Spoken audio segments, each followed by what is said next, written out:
नेपाळमध्ये महापूर आलेला आहे आणि भारतीय बेपत्ता आहेत। ईशा फाउंडेशनचे पर्यटक बेपत्ता आहेत। पर्यटनाकरता गेलेले जवळपास 77 जण पुरात बेपत्ता असल्याचं कळतंय। नेपाळच्या मध्यवर्ती भागात जनजीवन विस्कळीत झालेलं आहे।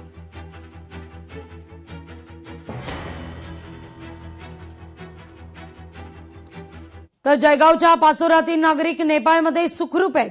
अनिल महाजन कुटुंबासह काठमांडूमध्ये आहेत। पशुपतीनाथाच्या दर्शनाकरता ते गेलेले होते।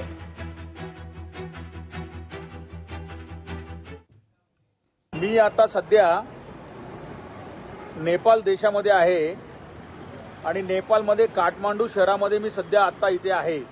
थमेल मार्केटमध्ये आहे। 5 दिवसाच्या पर्यटक म्हणून पशुपतीनाथ दर्शनासाठी आई वडिलांना घेऊन सहकुटुंब सहपरिवार काठमांडू येथे आलेलो आहे।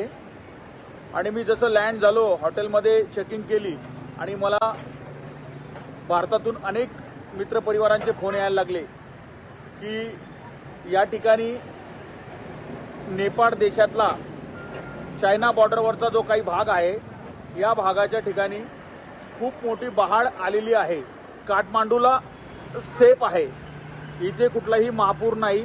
राजेंद्र प्रसाद चौरसिया हेही माझ्या संपर्कात आहेत, त्यामुळे घाबरण्याचं कुठलंही कारण नाही आणि काठमांडू शहरामध्ये शासनाने कुठलाही अलर्ट दिलेला नाहीये।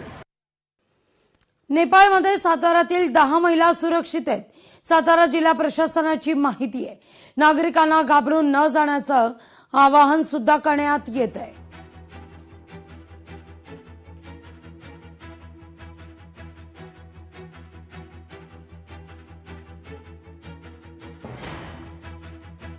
नेपाळच्या पुरातील मृतांबद्दल आरएसएस कडून शोक व्यक्त आहे। आम्ही सर्वजण आपत्तीग्रस्तांना मदत करण्यास तयार आहोत, सर्वतोपरी सहाय्य करू अशी ग्वाही देखील आरएसएस कडून देण्यात आलेली आहे।